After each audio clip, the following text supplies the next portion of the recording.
has been shot and is in a critical condition.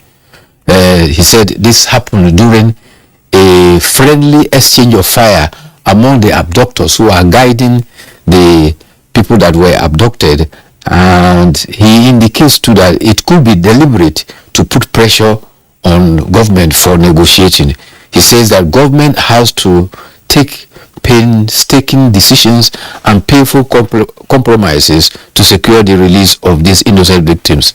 Meanwhile, the Chief of Defense Staff, General Ekweremadu, has assured families of the abducted train passengers that their loved ones will regain their freedom. What do you mean by a friendly exchange of fire? You see that they're shooting sporadically or something? The explanation given by his source is that two of the guards who are guarding the abductees were shooting at each other for whatever purposes, exchange of fire between two guards, and in the process they got to injure one of the victims that has been kidnapped. So the general is saying that all things being equal, the army is not giving up on them, and he is lamenting that they are actually using them as human shield, but they will go to every extent and ensure that they are rescued. And aside from that, they will also ensure that those who are involved are brought to book. Is the government abandoning the negotiation that they started some time ago? When you are in such a difficult situation, there are several options. There's the kinetic and the non-kinetic. The non-kinetic is the negotiations. Part of the negotiation was to the bargain for what they describe as the orphan children of the abductors that were released, and that led to the rescue of about 6 women and 5 men the other day, 11 of them. We now have 50 of them who are there, and so either by kinetic or non-kinetic means, we are hopeful that at least the initiative should get them rescued. Meanwhile, in Zamfara State, if you recall, yes, some weeks ago when there was information that one of the abductees who was pregnant had been delivered of a baby while in captivity, we did have a discussion around that to say that it seemed well, at least in the circumstance, that the woman was safely delivered of the baby, and that we're hoping that they will provide all the necessaries to keep the baby alive, to keep the mother also alive. We also hope that in this circumstance that one of the abductees now has been hit, unfortunately, by an accidental bullet, if you may, from the kidnappers, that they would also arrange for urgent and sustained medical attention for that particular abductee. It's not, well, it's good that the outside world has got to hear about that, but it was no fault of the abductee. It wasn't as if the abductee was trying to flee from captivity. Yes. That would have been a different story. Yes. Okay, go ahead. Yes, in Zamfara State, the Zamfara State House of Assembly has passed into law a bill prohibiting the banditry, cattle rustling, kidnapping, cultism, and other related offenses.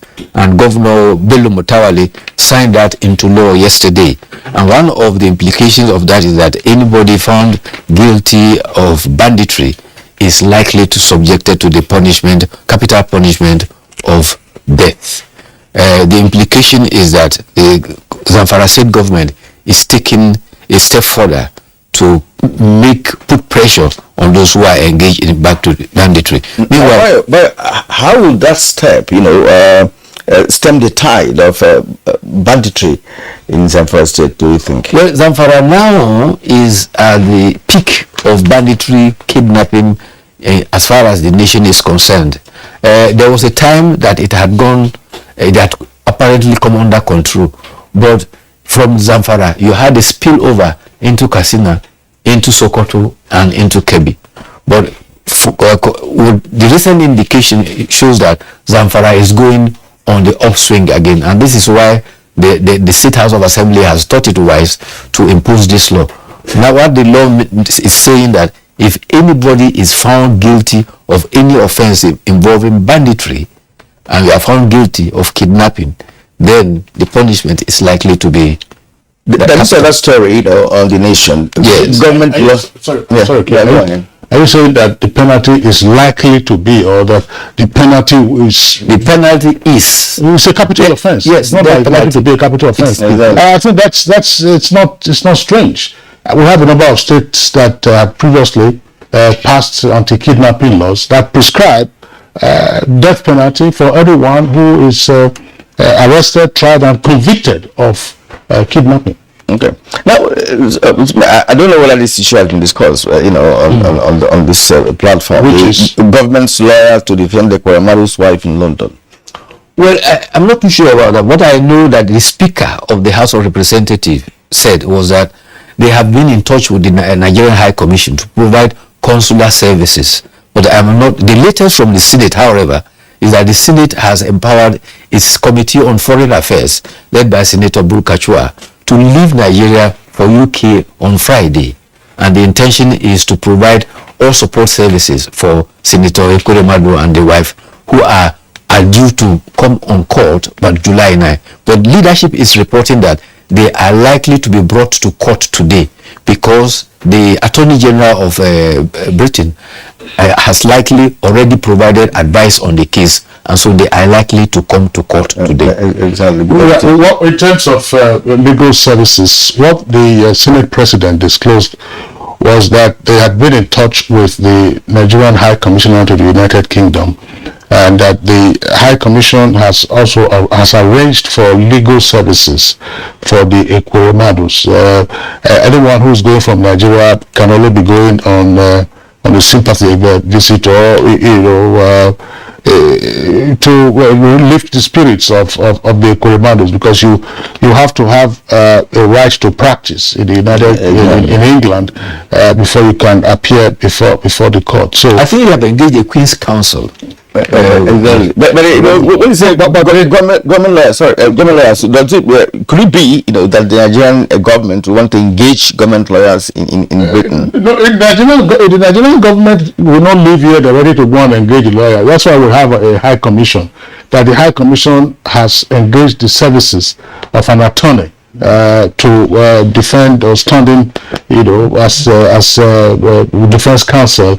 So that is consular services. The Ekweremadus. That's of course part of what you will require. That's not at the end of the day. I mean, who pays for that? These are matters to be sorted out. I'm not quite sure what the condition of the Ekweremadus would be at the moment in terms of whether anyone has access to them to discuss with them. Because if you are a lawyer, you also need to have access to them. You also need to have had access to the proofs of evidence, assuming those proofs of evidence are ready. That's to say the case file, you study it, and then you begin to build your defense. It was supposed to appear on the 7th of July, not the 9th. 9th is a Saturday, I believe. Okay. Yeah, so on the 7th. But if that is being brought forward, we'll see how it goes. Yeah, because from what Bayo said, it's going to be brought forward. There must be a good reason for that. Because Nigerians actually cried out initially, because the Ekweremadus were incarcerated, perhaps without proper investigation,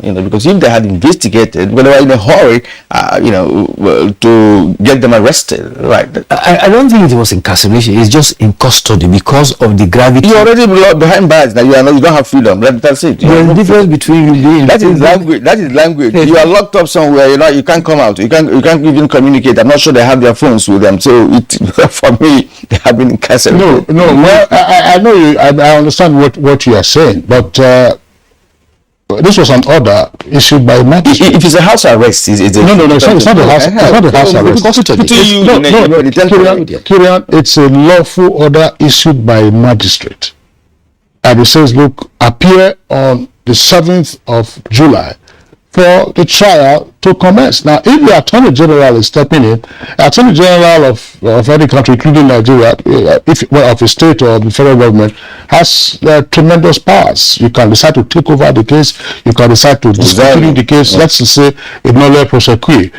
But it is not as if that they have been sentenced to return. That is very clear. Yes. But they had to be kept there because investigations are still ongoing by the Metropolitan Police. Now, because they are not. I don't know what their status is, whether they are UK citizens or otherwise. But if they were picked up at the airport, as the story said, then it always seemed normal to have them within jurisdiction while the investigation one would have thought that as a serving senator, which of course the British authority, knows about, it could be perhaps on personal recognition to maybe, not take them to any penitentiary to keep them there as if they're already criminal. The law is no respecter of persons. When you are seen or deemed to have been in violation of the law, naturally law takes its course. But the good news is that even the Nigerian Immigration Services has also clarified especially information regarding the chap who was involved, Mr. David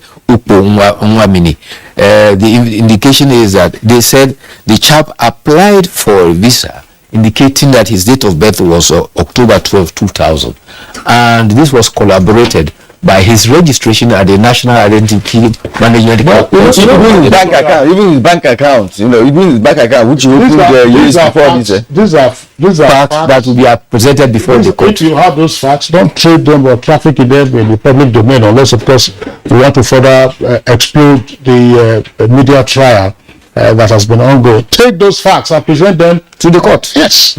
Simple as that. All right. Yeah. Well, we talked about the Zamfara latest bill, which has now become a law of the state. Yesterday on Good Morning Nigeria, we had a conversation around the call for citizens to be armed. Of course, that's an ongoing conversation. One great threat in that is if you arm citizens and you have elections ahead of you, who has control of those citizens who have arms? Exactly. Have you heard of the fraudster who was jailed by a federal high court in Uyo?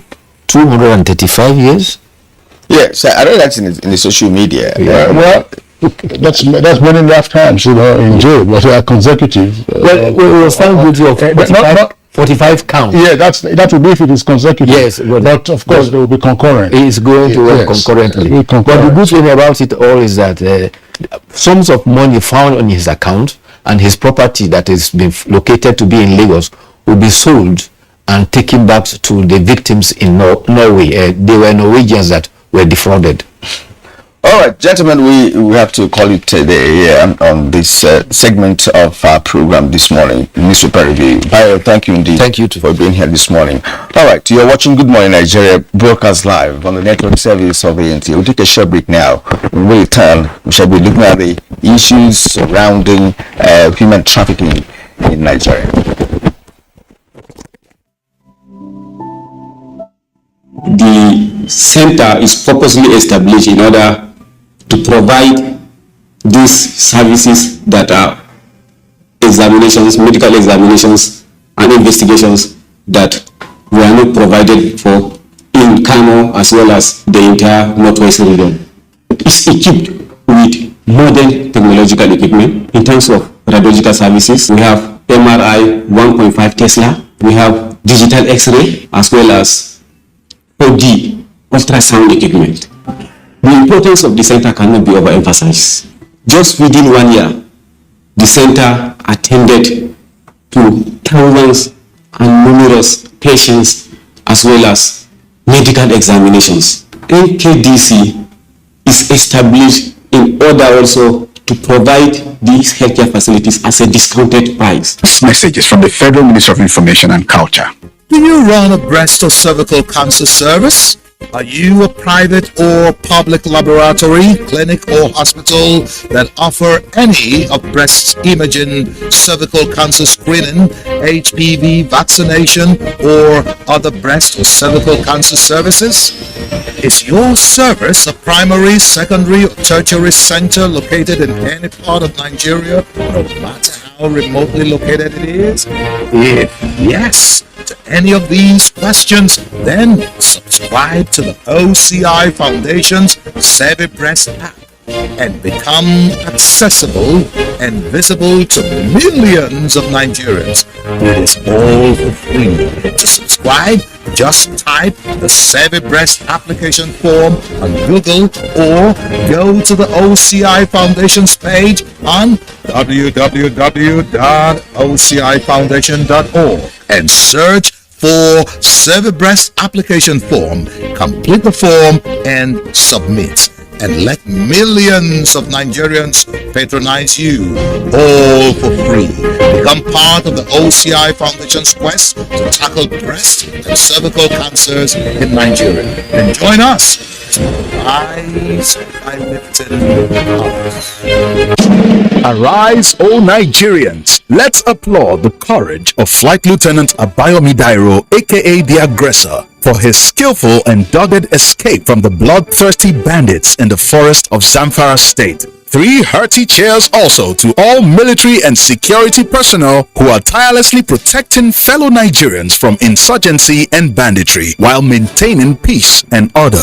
Nigerians are proud of Abayomi Dairo and all our gallant men and women in uniform for sacrificing so much to keep us safe. We admire your courage and we say thank you. God bless the armed forces. God bless Nigeria. This message is from the Federal Ministry of Information and Culture. As the 2023 elections draw near, remember, evil prospers when good men and women only wish for peace, but never take a step to make peaceful elections happen. Are you a father? Are you a mother? What are you saying to your children as elections approach? Have you warned them not to let themselves be used to cause violence? Have you explained to them what the consequences of electoral violence might be? Do your part to make peaceful elections happen. Talk to your children. Protect them from unscrupulous politicians who want to put them in harm's way while their own children are comfortable in this competition. The 12th edition of the Africa Women's Cup of Nations is here with 12 teams including reigning champions and 9-time winners, Super Falcons of Nigeria, all in contention from July 2 to 23 in Rabat, Morocco. You can catch all the at 270 on Star Times, 434 on Starsat and 731 on Free TV. Come, join us to promote another championship run by the Super Falcons. For your advert placement, please call Hawa on 0803 312 1022.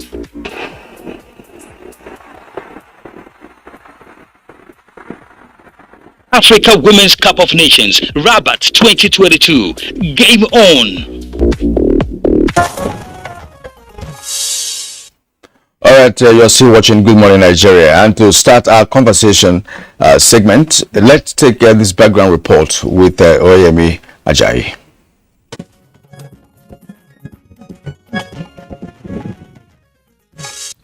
The United Nations describes human trafficking as the recruitment, transportation, transfer, harboring or receipt of person by means of threat, force, coercion, abduction, deception or abuse of power or position on for the purpose of exploitation. This has been a disturbing activity that has left many helpless, especially the poor. Nigeria is not left out of this web, as it has been described as a source, transit and destination country for women and children subjected to trafficking in persons, including forced labor and forced prostitution. In 2016, Nigerians accounted for 21% of the 181,000 migrants that arrived in Italy through the Mediterranean, and about 21,000 Nigerian women and girls have been trafficked to Italy since 2015, and sadly, the figure has continued to rise. The 3 most common types of human trafficking are sex trafficking, forced labor, and debt bondage. Forced labor, also known as involuntary servitude, is the biggest sector of trafficking in the world. Debt bondage is another form of human trafficking in which an individual is forced to work in order to pay a debt. Cases of these have been recorded, with those taken abroad to serve their bosses with much denial to freedom. I'm the only one that has the required documents to reside in Nigeria. I was told to bring them to immigration office in Benin Republic for their documents, but couldn't because they were already in Nigeria.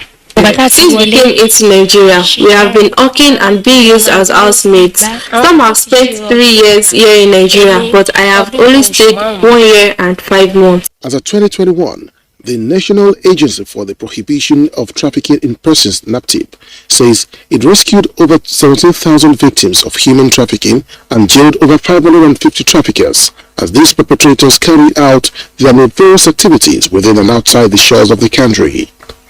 Despite some of these punishments, which is expected to serve as deterrents to perpetrators, cases are being recorded on a daily basis, and the question is, when will Nigeria get out of the woods of human trafficking?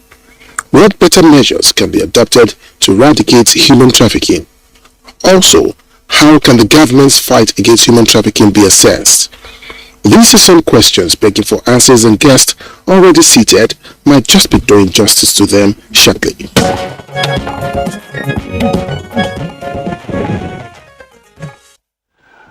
All right, thank you very much for that backgrounder with us in the studios to discuss issues around this unending human trafficking plague.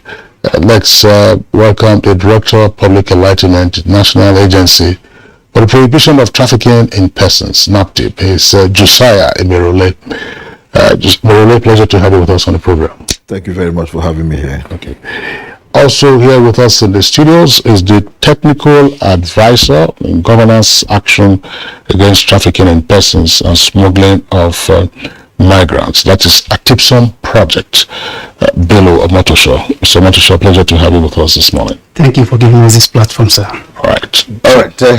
Gentlemen, you're welcome. Let me begin with you, Mr. Merrill. Give us an understanding of the true picture of human trafficking in Nigeria. At what level are we now? Is it on the increase or is it on the decrease? So I ask this because in the past years, it has become a lucrative business in Nigeria to traffic in persons across the globe. Well, thank you very much. I'll borrow from the comments of my Director General, Dr. Fatima Wazirazi, who from our work has said that trafficking in persons in Nigeria is no longer a problem, but now a crisis. A crisis in the sense that the magnitude is huge. What we used to see as something small, rising, has over the years, if you allow me to borrow the word, blossomed, and now everywhere, such that people have lost their humanity and then gone into criminality, thinking that what they are doing is the appropriate thing. And I'm sure you are aware that trafficking in Nigeria has two sides: the internal trafficking and the external trafficking. And the internal trafficking is more than the external trafficking. Unfortunately, because the media, both internationally and locally, is always beaming its searchlight on the external trafficking, things happening around the Mediterranean, things happening in Europe with Nigerians, people would think that that is all that we have. But unfortunately, what we have here, when you look at data, more than 80% of trafficking in Nigeria is internal. Many people get involved in it without knowing or pretend not to know that what they are getting involved is trafficking. You go into many homes, you see slaves in the name of house helps, and people think they are doing the right things. You go to many places where adults should be working, you will see adults. What you see there are young children that people have brought into those places to carry out activities that are beyond their capacity. And somebody is sitting somewhere earning that money that ordinarily should go to those children. And people say because of the poverty level. Yes, there is poverty here. There's also poverty all over the world. But you cannot say because of poverty then you can eat your children. You kill them and eat them. So to be straight with you, the trafficking in Nigeria is very huge. It is a crisis, and we are trying our best to ensure that we reduce it to the barest minimum while working to see how we can even curb it entirely. All right, thank you very much, Director of NAPTIP. Let's bring in Bello Omotosho. Now, against the backdrop of what the NAPTIP Director just said, how can we understand why this problem is now, in his words, becoming a crisis? Well, thank you so much once again for giving us this platform. Let me pick it from where it stopped. From the international development perspective, because I represent FIAP. FIAP implements project for EU in Nigeria. It's a project funded by EU, and it is called Action Against Trafficking in Persons and Smuggling of Migrants. When you look at what is presently obtainable across the globe, anybody will tell you that migration is a right of any persons. But for us to migrate, it requires some basic principles and rules.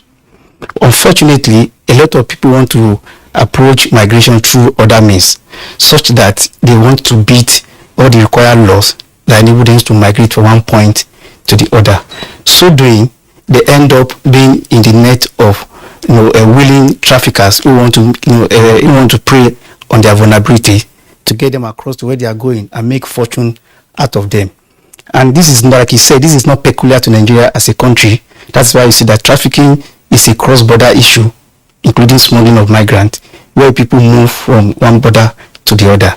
And of course, international organizations that I represent here, we've been doing all within our power to ensure that necessary support is given to law enforcement agencies that has been established to combat this menace.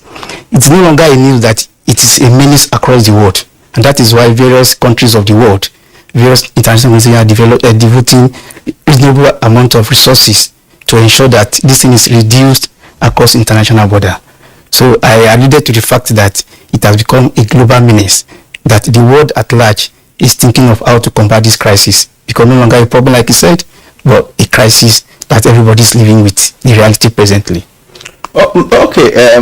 Mr. Merrill, considering the preponderance, of this activity, we might require some explanations with respect to what really constitutes, trafficking. For instance, some persons offer themselves for it.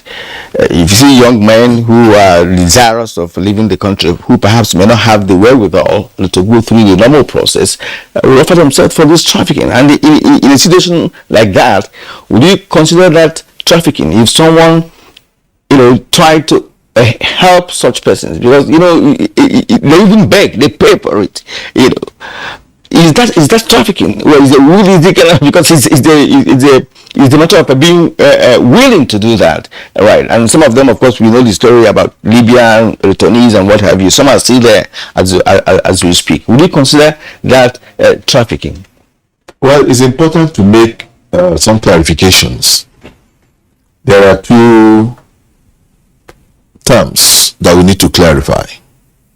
One, trafficking in persons, otherwise known as human trafficking.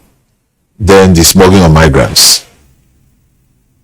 Like my colleague said, migration is everybody's right, but you must migrate right, and that is what we are all for. Now, trafficking on its own, most time people say people offer themselves, sell things, and approach people to be trafficked. That's not the right thing to say, because trafficking itself is that somebody, a trafficker, is the one approaching you, approaching your relatives, approaching your family, capitalizing on your vulnerability because of the poverty level in my family, because of the fact that my family cannot afford to take me to school. They now come as good Samaritans to talk to my family to say, this is your child, let us give some help. I'm a good Samaritan. I can put this your child in school in the city or even abroad. I can put your child to do some jobs to get money for you, and you innocently, knowing that this person who has actually come to you is somebody you even respect, is somebody you take, because most times the first person to approach you in trafficking is somebody you know, is somebody you respect.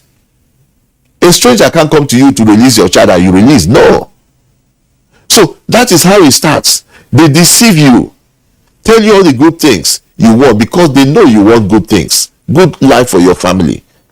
You end up releasing this your word to this good Samaritan. This Samaritan now takes this your word, begins to market this your word as commodity out there. Now, in smuggling of migrants, which is what I say, let's differentiate them. Smuggling of migrants, I am vulnerable. I do not have a job. Poverty ravaging my family. Or I want to live a big life. And I have seen that in the UK, if I get there, if I'm able to save £1 and change it, it becomes very large. Then I and my family are now shopping for a smuggler in persons. We are the ones now shopping, unlike trafficking, where that person is shopping. We are now the ones shopping for you. I understand that you help people. No, I'm not. If it's a smuggler of migrants. Yes, sir. Okay, but God will not allow him to work. So we approach you that you help people to travel. You will tell us the price that we will pay. We go and sell that our land, sell that property that our forefathers left for us. That is why you have not for sale signs everywhere now. You understand? So I bring this money to pay you for you to take down my word or myself over there. And that's how you will smuggle me, most time with genuine papers. You smuggle me into that country.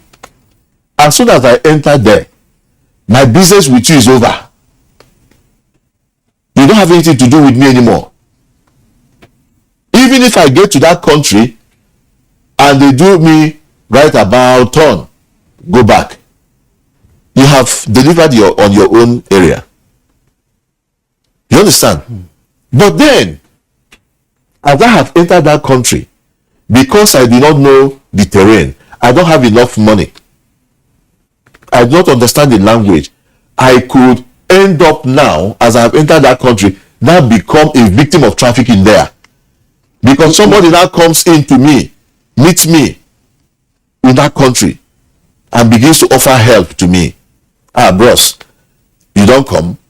I hear say you get problem, make I help you. You think that the person has come to help. He won't tell you that he's from the same village with you. And in the course of that, the person knows that at that moment you have become vulnerable. Anything can happen to you. He takes you in. And that is where he now begins to exploit this person that has come in. But the one of victim of trafficking, from beginning, there have been deceit. From that point, there have been exploitation, up to the time he gets to the destination where he's going, where he's being taken to. And that person has no freedom until you have finished paying probably what they force you to sign, 70,000 euros, 60,000 euros that you are supposed to pay. These are the ways to, you know, to look at this. But most times, sorry sir, most times, many Nigerians, when we talk about trafficking, they're always talking about this smuggling of migrants. After him say he won't travel, after him pay. But that's what I'm saying. That is smuggling of migrants, not the trafficking itself. But yeah, it's the distinction is very useful. I don't say it just so merely, and I'm sure that our viewers have a better understanding now. Just to restate, in human trafficking, a trafficker approaches a vulnerable person or family, and they do so on terms, and then of course get the victim trafficked, whether internally or externally. Yes. And once that happens, but you have to pay for this offer that they are giving you. You are not paying. Is the one of smuggling of migrants? No. Okay. I said on terms. On terms, meaning because you earlier said that if they say they want to help a vulnerable family, and then they succeed in getting a member of that family, their good Samaritan nature doesn't just extend to the fact that you will take the person goes to Europe, start earning euros, and then send to the family, and they have no control over that person.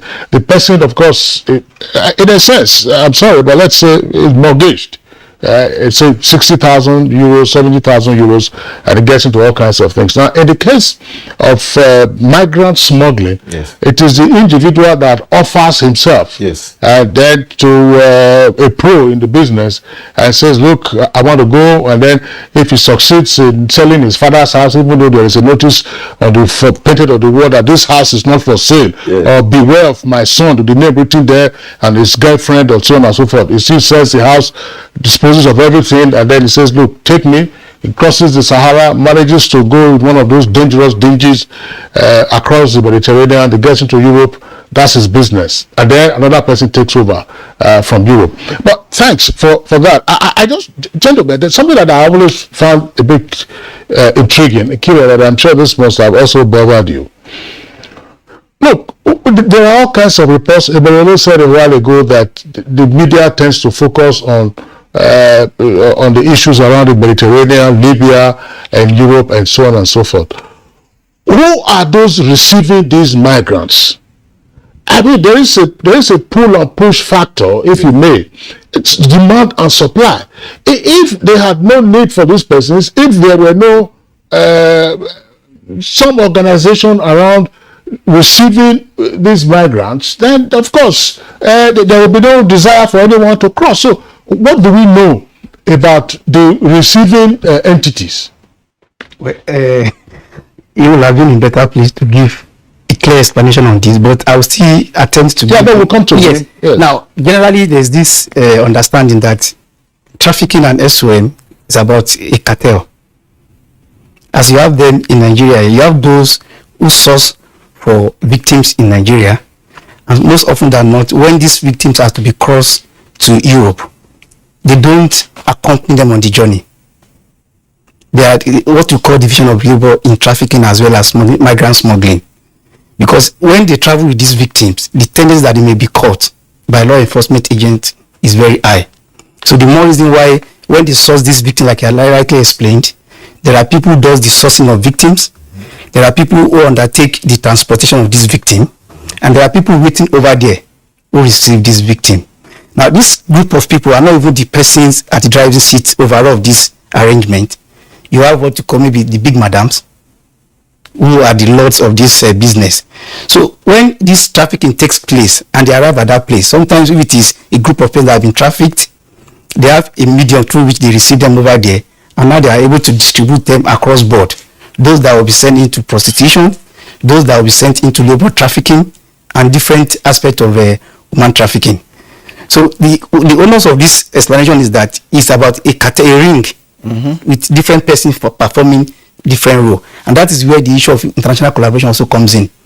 Because when you have a madam who is permanently based in Europe, who finance the entire transaction, but you may not see him featuring in any way, even when the arrests begin to take place, because of as they take oath with the victims.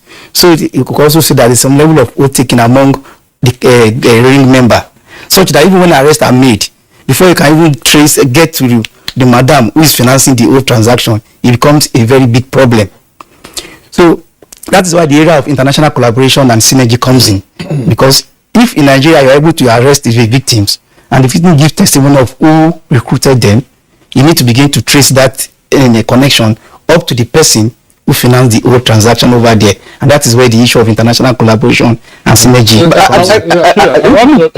Yes, you're going to talk on that. That is the receiving entities, as my colleague put it. I think, let me say this, in Rome, we were in Rome for one FAO meeting some time ago. And when we arrived, and we're at a particular hotel, some Nigerians approached us, to say, look, you just arrived and all of that. So we'd say, so we have a program here. And they were just telling us, if you need someone, they're going to bring. And I informed my colleague from AIT, we traveled together, the lady, to say, look, ask the man to bring whoever he wants to bring for us or whatever, he's a lady, and he brought a lady. Pardon me, he's from Benin, the young lady. That's a claim. She's about 22 years old. That's a claim. I'm going to the fact that there is the cartel. There's an organized entities outside there to receive you, and they're also coordinated within the area to say there are girls in a room controlled by some persons that if you arrive, if you come, you need a woman, they will give you one. So I interviewed the lady to say, look, what are you doing here in the first place? She said that the story that she was giving initially in Benin was not what she's seeing here presently. And I said, look, you are a very beautiful girl. You are 22 years old and you are here. Your home particularly doesn't have a place to stay. But she's been there for over 2 years. So how has she been managing? But there's an organized entity. That's where I'm going, because I saw it happen, and I began to counsel her on the need for her to find a way to go back. She said she didn't have money to buy tickets to go back. I said, okay, now if we arrange for you to have a ticket, are you willing to go back? She said yes, but for the 5 days we spent in Rome, she didn't return, to our hotel. But that was the plan between myself and then the AIT lady, who traveled together with us. So what am I trying to say? To what extent now has NAPTIP been able to ensure synergy between them and any other organization or body outside the country, especially in Italy, where Nigerians have organized themselves and are into this trade? Okay, thank you. Even though you did not finish that your story, you didn't tell us how it ended. How much you paid? No, she didn't return because she saw that we're not prepared for the business. Okay. So what I'm trying to get at this, let me start from where my colleague stopped. What you have painted is the reason why trafficking, smuggling of migrants, they are known as organized crimes. The people involved are well organized. These are international networks. And for Nigerian victims of trafficking, the Nigerians, because we are talking of international trafficking now, the Nigerians out there, the madams he mentioned, unfortunately, most of those networks in the ring out there, majority of them are women. That is not to say that men are not involved, but the men are mostly used to enforce compliance, for these girls to comply to the rules.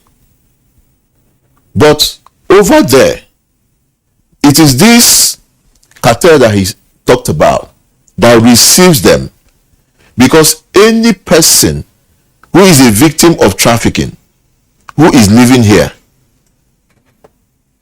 the one over there knows how many numbers he's expecting from his boys or his girls from here. His contact. He knows how many people he's expecting.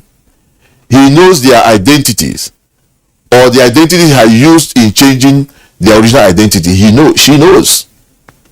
So when they come in there, she knows how to get his or her way across to receiving them. Even when they cross the Mediterranean city and they are in a camp, she there knows how to walk his or her way through those who are keeping those camps. That is where collision comes between those Nigerians who are the masters of those wings out there and the owners of the land, who should be helping to fight this cause. So they collude with them to make sure that this thing happens. It is also those people who protect them, because they are also paying them to get this thing and know how to stay away from law enforcement. Now, when they go there, they begin now to keep them in various camps, various homes from where they move. As that guy approached you in that hotel to say this is what we... So that man is more or less like the marketer of that company to know where to take these girls to, where they take them to. At the end of the day, if you had agreed to do what they brought her for, you discover that that money you pay will go back through the contact to the main madam. It's not going to go to that girl. That girl, all they do is maybe to give her some money to eat for the day. All those money, they'll be marking it for her until she gets to the point where the $60,000 they are writing, the $100,000 they are writing, she's through with it. And in most cases, that same day, she may have passed through 15-20 men because of the amount of money she's made to pay a day. And the funny thing about it is that when it's getting to a time for this girl to finish payment, the next thing is they'll bring other charges that she has not paid. That's enslavement. Yes, that's why we call it modern day slavery. They bring other charges, and by the time she even tries to do that, that lady too is becoming like somebody who is learning a trade that wants to go for freedom. We now begin to get other people. What do these people do? They know, no, we cannot compete in this business with this person. The next thing is that they find a way of making this person enter into the net of the security. And they will seize your passport. Of course, your passport is when you say you told her whether she wanted to travel. I wanted to ask you, how will she travel? Does she have her travel document? No, she doesn't have it. But, sorry, there's one question. I mean, this is it's a money belt program, and will be permitted on the basis of the explanations that you are providing to ask this question. When we say that people are being trafficked as sex slaves, and this is an ongoing thing, and the question that arises is, don't they have women where they are who could also be used for pleasures? I mean, well, must it be from Africa? Must it be from Nigeria? So why this endless supply chain? What is the attraction? Well, we know the attraction for me, first of all, those women, those madams out there are the ones who should tell us what the attraction is. But the fact is that, according to them, those people out there, is an adventure for them to sleep with very young black girls, and they are ready to pay. And remember, it's not only to sleep with the men, they also bring their animals to sleep with this, to have sex with these people. So, and perhaps they will receive higher. Of course, that one they pay higher. Unfortunately, like I said, the money does not go to the girls; it goes to the madam who has brought them in. So these are the issues. There are some countries, sir, that prostitution is properly legalized. You go to those places, you see the girls in a showcase. And you have to point at the one you want. Yeah, I saw that in and the rooms are there. The rooms are there for you to pay and take the one to the place for the how many minutes or hours that you have paid for. That's a brothel, yes. Yes, you understand. So, but our own people, they are taking them to also, just as these people get satisfied with these people, they produce more of them to get them satisfied. See, don't we have embassies or diplomatic missions in these locations? And these victims that have been trafficked, let's say for sex or some other pleasure, they are not in chains at all material times. In other words, I mean, they're not in handcuffs or leg irons. So, what prevents a lady in Rome, for instance, to say, look, I want to approach a gentleman that I see. Please, can you show me where the Nigerian embassy is in Rome?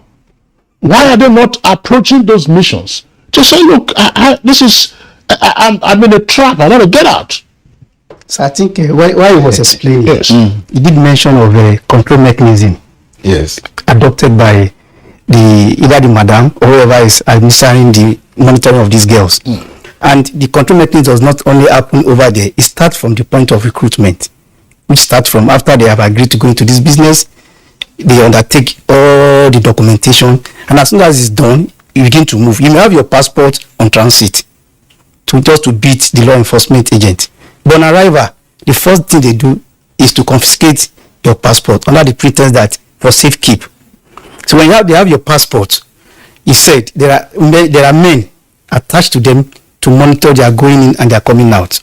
So they hardly give them room for them to even interact with anybody, such that they could even report their ordeal to anyone. And of course, these guys found themselves in a very strange environment where they may not even know how to access the necessary support, such as going to the embassy or meeting a law enforcement person. And you can even see when the person that approached you wasn't that girl, somebody approached you. In some instances, they even monitor what is going on between you and that lady to ensure that she does not even divulge information that could lead to her rescue. And so sometimes some of these girls, their mind has also been somehow brainwashed, believing that, okay, I only have, like you said, I only have 2,000 euros to pay. If I'm able to persevere, after a while, I will be over with this ordeal and I'll have my freedom. But suddenly you realize that when you are close to paying that money, the agreement comes in. So they have a lot of ways through which they control this girl, both their mindset and even physically, to ensure they did not have. Another thing is the issue of oath taking. For instance, before they leave Nigeria, they will have prepared some sort of concussion for them to take. They will take some part of their private body, maybe air from their private body, and use it for some of this oath taking. So, you know, as an African, there is this level of belief in some of these things, such that you feel when you do this, these are the repercussions you have been told by the person who administered the oath. Another issue again, sir, is the fear of the safety of their family back home. Because for you to try any sort of what you have just mentioned, they always remind you that for any reason, if you decide to blow this racket, remember that your family are there back home and their safety is what you are toying with. So there are so many reasons why. And again, I think what also motivates some of these girls is the fact that some of their friends, who engaged in that over the years, some have built houses in Nigeria, some buy cars for their family members, and what have you. That's why they persevere. Exactly. So that's where the issue of perseverance comes in. That perhaps after a while. The oath-taking thing. Let me throw this in. Some years ago, the Oba of Benin, the new Oba of Benin, and its traditional and the Benin Traditional Council. Invoked a curse on anyone who would undertake or procure or tell anyone to take an oath for this particular purpose. And that all those who were out there who had also been administered with this oath had been freed from the oath that they had taken, and there were a lot of responses.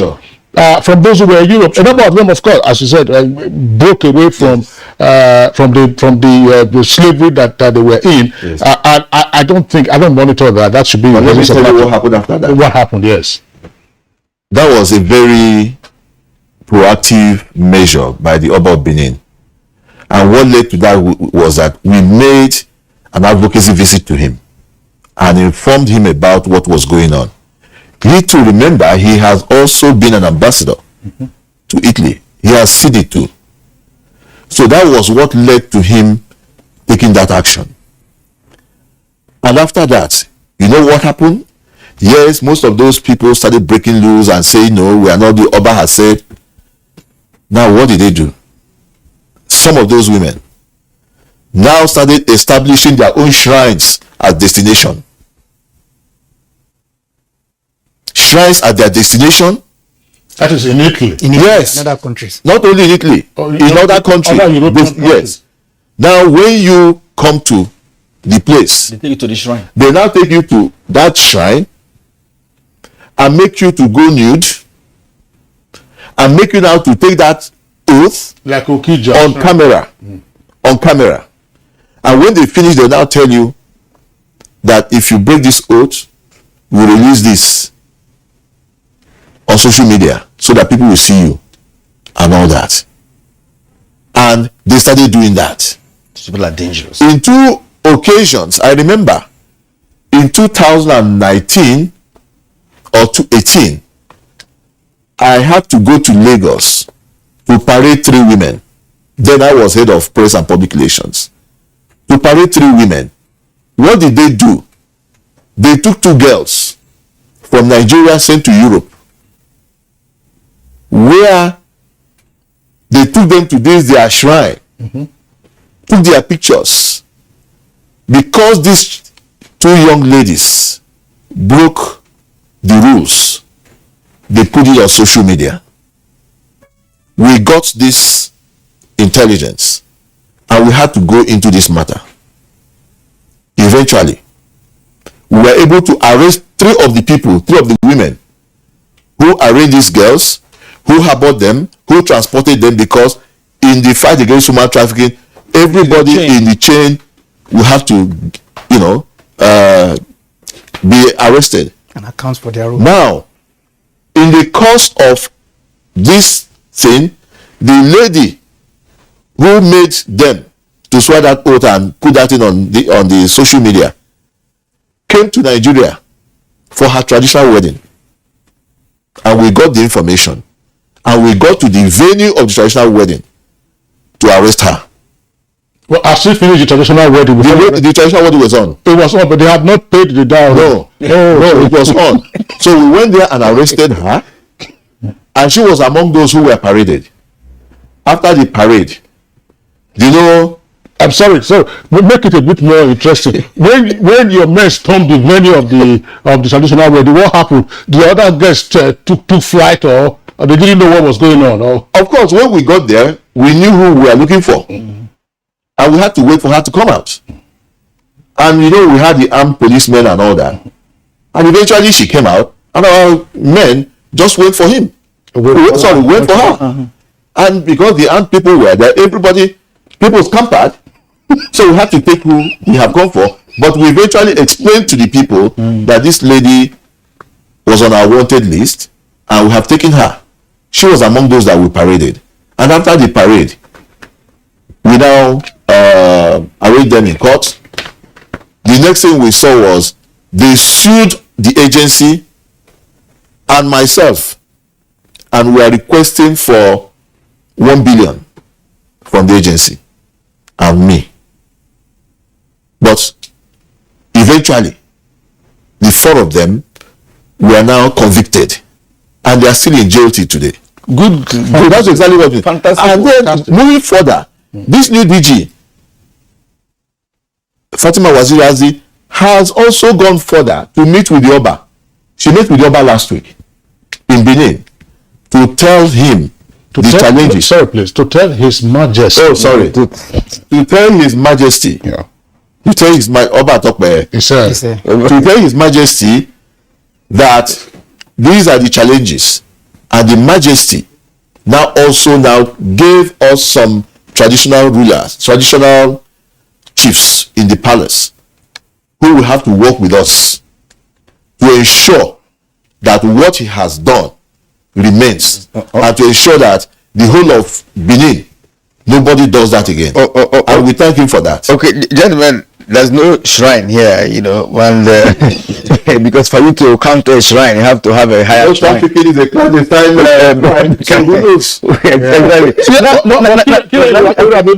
don't know. Well, that wasn't your objective. I mean, you've been a journalist for many years before going to NAPTI, but I was just wondering, you know, the scene at that traditional wedding, when they stormed it, you know, what happened to the groom, you know?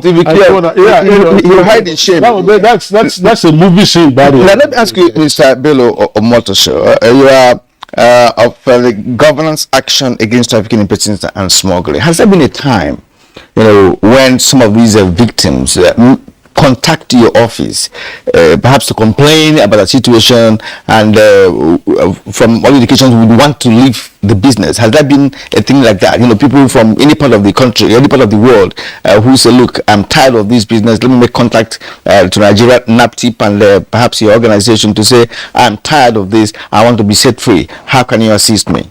Well, just like I explained when I started my introduction, we are implementing agency for EU.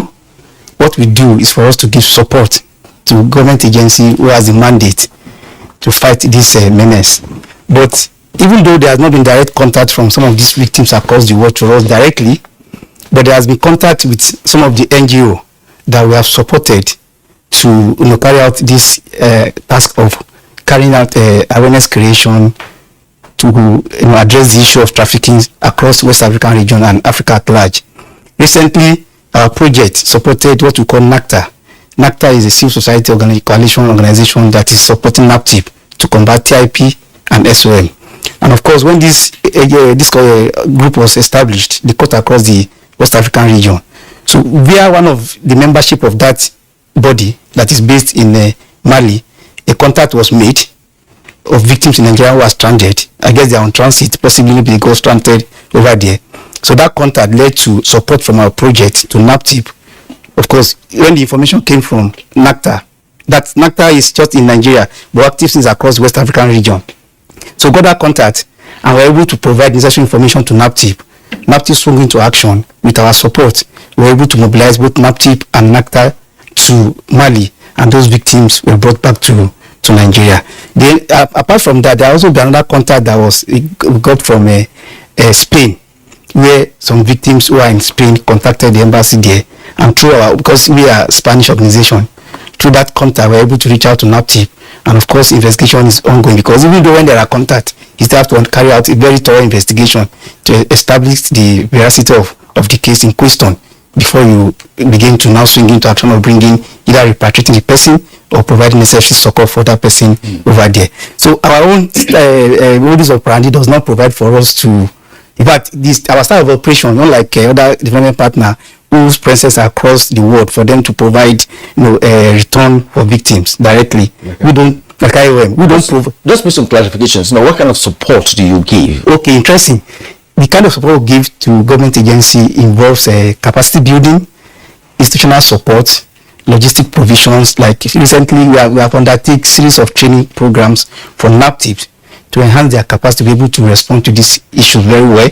We have also provided them with a lot of logistical support, vis-a-vis intelligence gathering equipment that could aid their operation. Like you said, the traffickers are always trying to be a step ahead of the law enforcement agents, and we are not resting. Yeah. We are providing the necessary logistical support for them to be able to move, if not at a higher pace than the trafficker.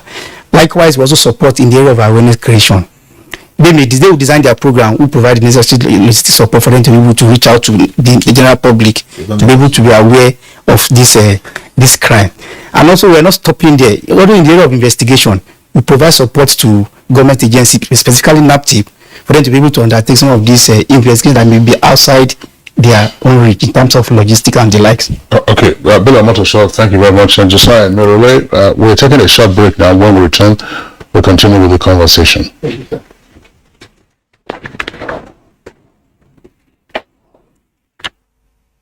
Trying our best to contain the situation, and in our operations we've been able to make a lot of recoveries. We've been able to also arrest suspects that are involved in this kind of activities, and we've been able to also recover particularly arms and ammunition from those who are carrying it unlawfully and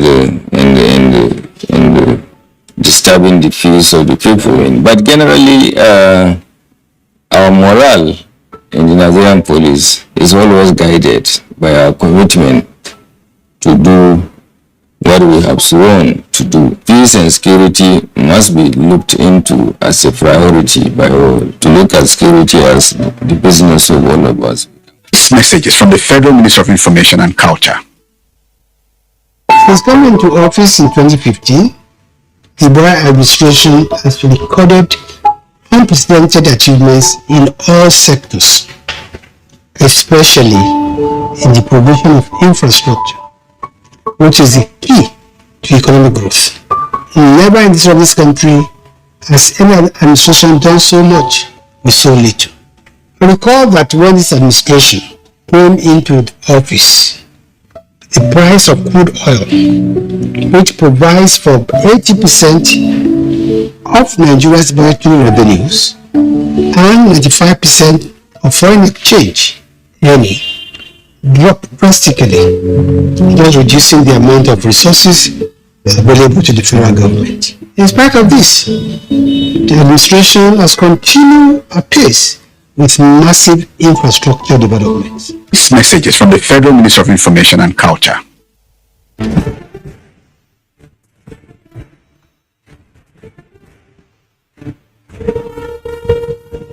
Finally, the hero of Nigeria's democracy has arrived. He shall usher us into a new phase of development, peace, and prosperity. He is the father of the new Nigeria, His Excellency President Muhammadu Buhari, GCFR. Welcome to another season of giving Nigerians hope yet again. We are sure of a great future for both ourselves and generations yet unborn. We look forward to you leading us as a nation into our manifest destiny. Though the challenges against us as a people are many, we know that your leadership shall set us on the right path to our greatness. A new dawn beckons on us all, and having you as our president is a precursor to this. Thank you for believing in Nigeria. This message is from the Nigerian Television Authority, NTA. Our pastors, our imams, in every church, in every mosque, please realize that in the course of praying for peaceful and transparent elections, we all have duties beyond prayers. If we want a stable society before, during, and after the elections, what should you be saying to those that worship with you? All Sundays and all Fridays, you are saddled with the responsibility of bringing up good generations. It is therefore your duty to both man and God to ensure peace all the time, no matter about elections alone. People talk to people and people listen. Talk to your followers. Make them listen to ensure peaceful 2023 elections. This message is from the National Orientation Agency. Motlalo, Nigeria are the 9th champions in this competition. The 12th edition of the Africa Women's Cup of Nations is here with 12 teams including reigning champions and 9-time winners, Super Falcons of Nigeria, all in contention from July 2 to 23 in Rabat, Morocco. You can catch all the actions live on the NTA network service and NTA Sports 24, channel 270 on StarTimes, 434 on StarSat and 731 on Free TV. Come, join us to promote another championship run by the Super Falcons. For your advert placement, please call Hawa on 0803 312 1022.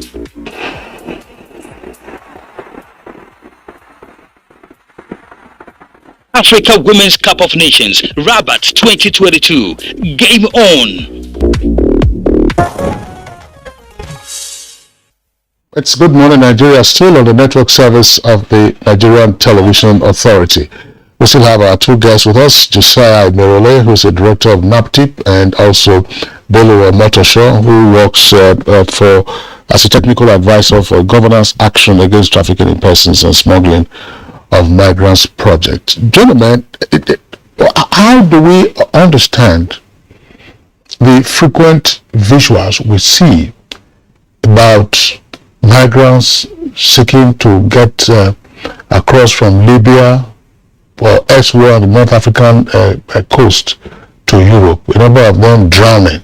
And then the other day, of course, we saw the visuals about those who were trying to cross from Morocco into Spain. Are Nigerians amongst them? How do we deal with this? Are those are those cases solely of human trafficking or a combination of human trafficking and migrant smuggling? Are Nigerians amongst them? Yes. Nigerians are among those people who you see trying to cross the Mediterranean. They are among those who you see there in those boats that capsize and people die. They are among the people you also see in some vehicles and they are found dead at the end of the day. Nigerians are there because Nigerians are victims of human trafficking. They are also victims of smuggling of migrants. Now, in all of this, these same people we are talking about, they are a mixed bag of trafficking victims as well as the smuggled migrants. So, because those areas you are talking about, the North Africa you mentioned, those places are places where everybody gravitates to. The traffickers are moving their cargoes to that place, as it were. The migrant smugglers are also moving their own people to that place, and they meet in that place looking for how to move over across the Mediterranean to get whatever they want to do. But unfortunately, due to some policies of the European countries too, it has become difficult for these people to cross, and that has made it more dangerous for people to even go on. And you know, criminal elements, as you make things tough, they are looking for new ways of getting across those things. And it is also because of some of these things, sir, that the Honorable Attorney General and Minister of Justice in 2019 came up with the Trafficking in Persons Control of Activities of Organizations and Centers Regulation 2019 and mandated NAPTIP to issue clearance certificates to travel agents and tour operators and travelers for the purpose of school excursion, because that is one area they use, the traffickers use now. School excursions to traffic people, to give licenses for people who are going for sporting activities, because sporting activities is also being used now. For those who are going for cultural festivals and other activities outside of Nigeria, and also for us to give clearance to homes that deal with providing support for victims of human trafficking. I think that's a step in the right direction. Yes. Yeah. And all of this, even recently, just this week, we issued an ultimatum to such homes to get license to keep operating. We gave them 30 days to get licenses to operate. And after the 30 days, we will go after them. But you see, the issue of sports, the issue of excursions, these are new trends, because there are new trends in trafficking right now. In this trafficking, I'm sure you must have had something like orphanage trafficking. Exactly. Okay, let's pause you there and perhaps get you to do justice to another question. Yes. What is the current data? But I also know that you are involved in rescuing people. Yes. All right. What is the data of rescued victims and all of the different rehabilitation measures that NAPTIP has put in place, to reintegrate people who had been successfully repatriated to Nigeria? Okay, thank you. In terms of rescue, from NAPTIP, we have rescued and supported not less than 18,000. Not less than 18,000 people who are victims of human trafficking. Supporting them through putting them in our shelters, because as soon as you rescue them, the first thing, even before investigators can talk to them, for 24 hours nobody talks to them apart from counselors. You put them in the shelters. The shelters are homes away from home, where you make them to relax, where you are made to understand what they have gone through, the trauma, and get psychotherapists to talk to them, the counselors to talk to them. It's also in such a place where you begin to know where these people stopped in terms of education. What type of skills do they have before they embarked on this journey? Now, those who want to go and acquire more skills, it is then you now begin to make plans on how to support them to go and learn that. Those who want to go back to school, you also help them to do that. And right now we have about 13 of such victims who have graduated from the universities after they were made to go back to secondary school, go through JAMB and all that. And 3 of such victims or survivors now are now working with NAPTIP as officers, and they are helping us too, because most times when we go like this, as I'm wearing tie and suit, I go and talk to them, they say they don't know what they go through. You understand? But they say you don't know how the shoe is pinching them. But when you go with these people who have gone, come back, seen it all, talking to them, they listen more.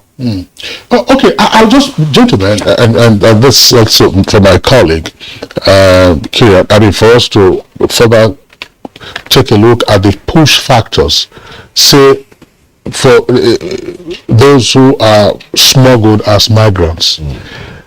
When sometimes you hear some of the things that they say, they will tell you that, oh, things are very tough in Nigeria, and that if they get over there, as they claim, where the grass, in their opinion, is greener, all I need to do is, if I can save $1, I can save €1, if I can save £1 sterling, they are constantly monitoring the exchange rate.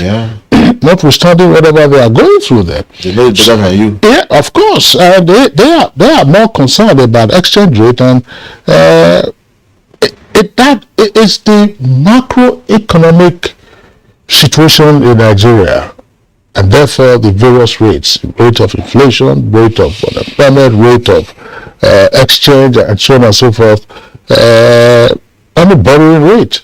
Are these not factors that may continue to encourage these persons to do this? Because the guy will tell you, I mean, let's be honest. I mean, some of them who are out there and are into all kinds of menial jobs. I'm not talking about some of them who are maybe criminals. Next time the person sends home, let's say today now, say $1,000.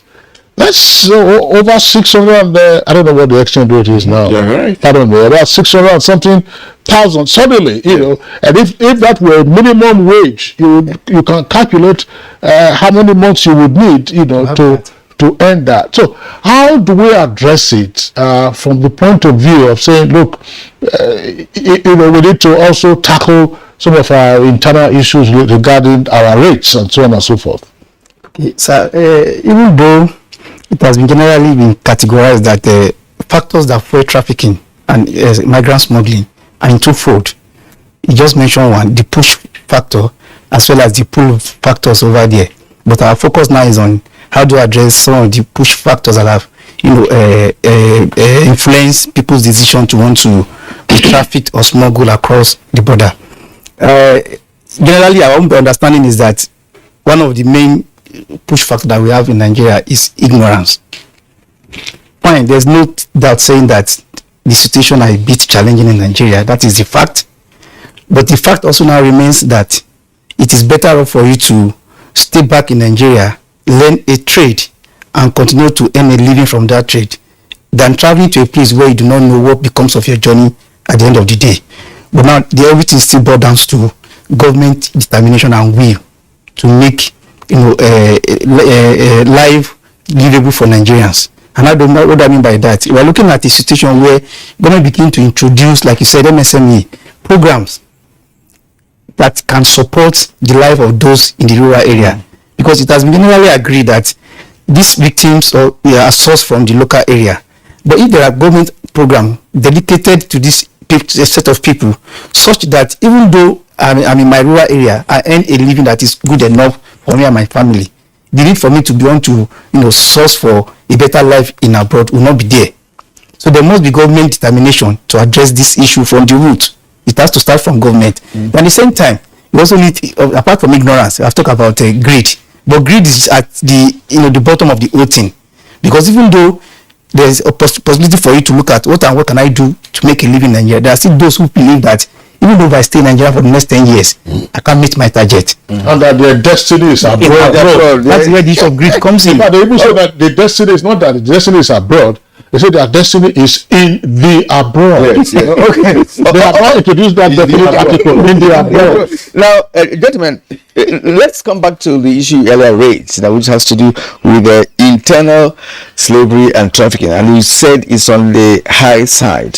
How is NAPTIP tackling that? Because we've seen in social media some inhumane treatment on house helps, inhumane treatment on persons who have been taken to Lagos or any part of the country to live with a family for the purpose of taking that child to school, and which never happens. And I want to know how NAPTIP has been handling this aspect, because this one is now internal, and I believe that it should be a lot easier for NAPTIP to deal with that. Yes. Well, we deal with both. Just like you said, it's easier because this one is happening here. Now, one of the things we do to reduce the trafficking, the internal trafficking, is through awareness creation. And slavery. Yes, through awareness creation. Just like my colleague said, there is a lot of ignorance amongst our people. When I say ignorance, part of the ignorance I'm talking about is not because you don't understand or you didn't go to school or whatever. The ignorance of not knowing the magnitude of the enslavement that your child is going to be put into, where he or she is going to. That's on the part of the parents. Also, ignorance on the part of the child that is being released. This child is going out there, oh, my auntie wants to help me, this is that, and the child gets there without knowing that it is all that help that is going for, because it's a child. You now get there, your auntie sends you to somewhere where you are, they tell you, or they pay your auntie 10,000 naira for the transportation bringing you, and he negotiates for 12 months of your salary. Now, that child is ignorant of that transaction that took place. And now, when they begin to enslave that child there, abuse that child there, the child does not know why that is happening to him or her. Mm-hmm. But that is happening to her because they have bought a slave. They have bought a slave. And that person is now being treated like a slave. Now, so, I'm not cutting it short, yes. But just for you to further expatiate, is there any illegality in engaging in a contract of shopping for house helps for people, because I know those my early years of marriage, we were looking for someone to live with, and we have a readily available lady, who is widely known in the area as someone who can get a child for you to live with, and she's just known, and you pay her for doing that. And well, she has never been caught in any bad deal. So is it legal to do that? Let me tell you, Section 23 of the Trafficking in Persons Act says that you cannot employ a child that is under 12 to serve you as a domestic help in your house. First of all, if a child is employed, mark my word, is employed as a domestic servant in your house, is a no-no. You that employed, if you are caught, you are a trafficker.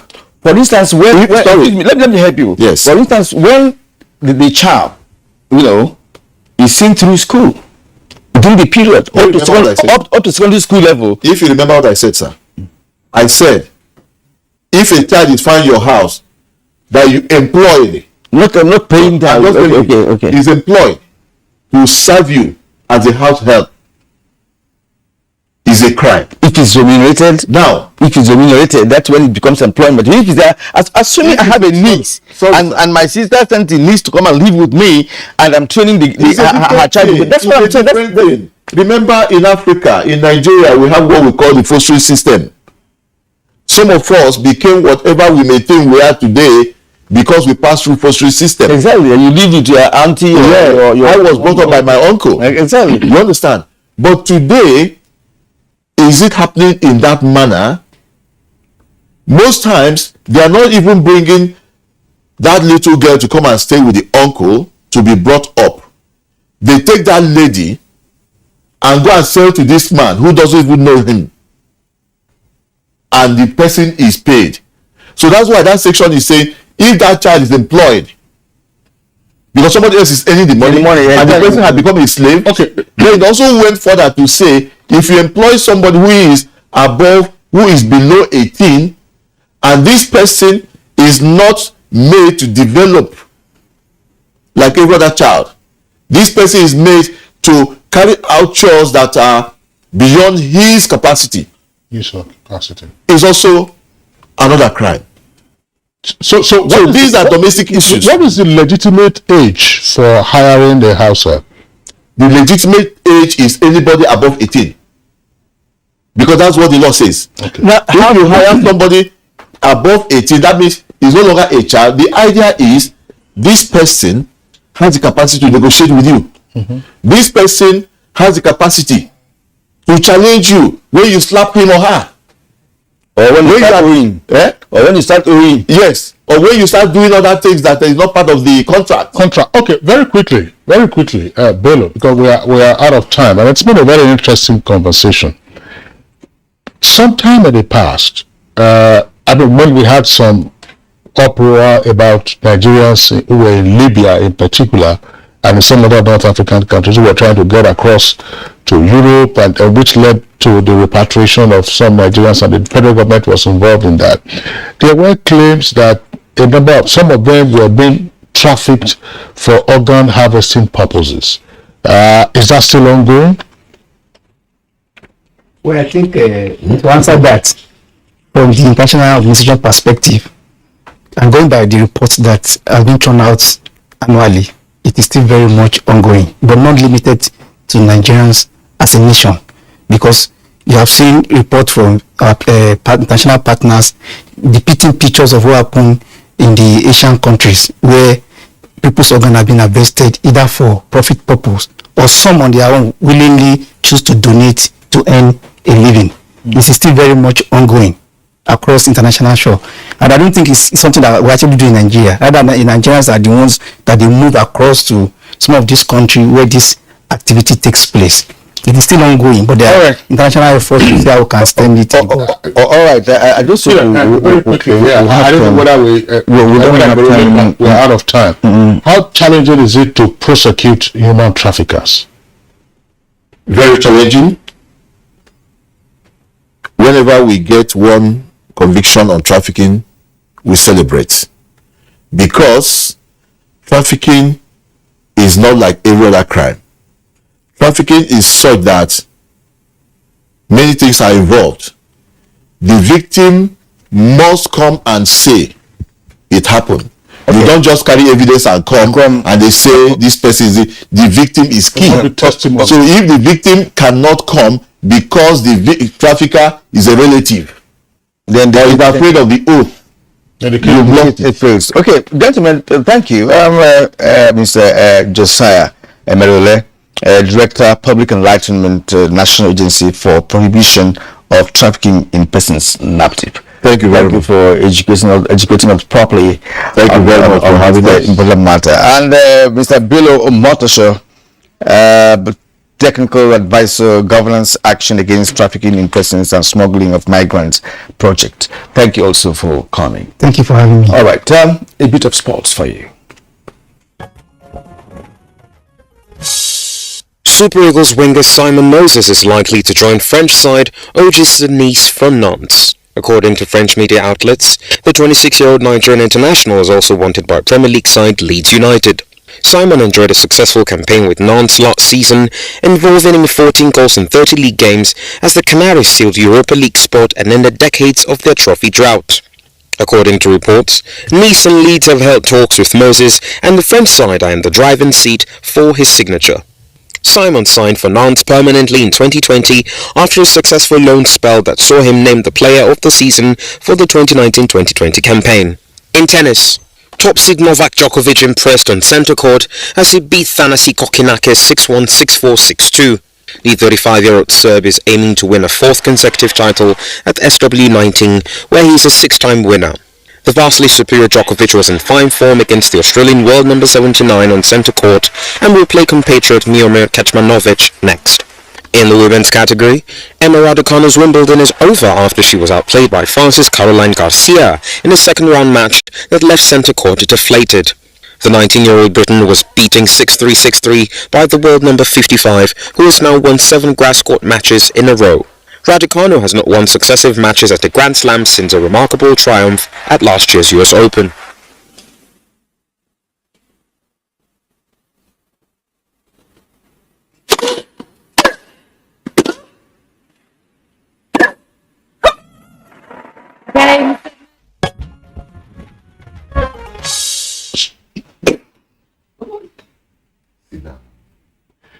All right, that's it for us on Good Morning Nigeria today. We thank you for being with us. The program is back tomorrow, same time, 7 in the morning. Look after yourselves. I'm Kingsley Osadolo. And I am Kieran Umayo. You have a great day.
What does it take to get ahead in today's world? to get your dream job, the perfect girl, even a table at your favorite dance club.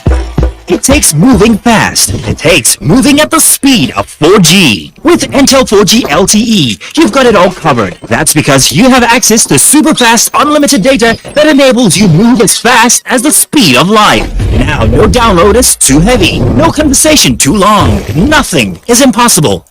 Get Intel 4G LTE Advanced today and do so much more. Intel. Live more.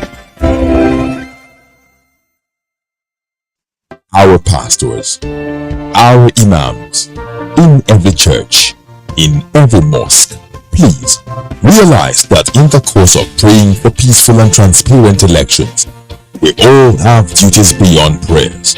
If we want a stable society before, during and after the elections, what should you be saying to those that worship with you?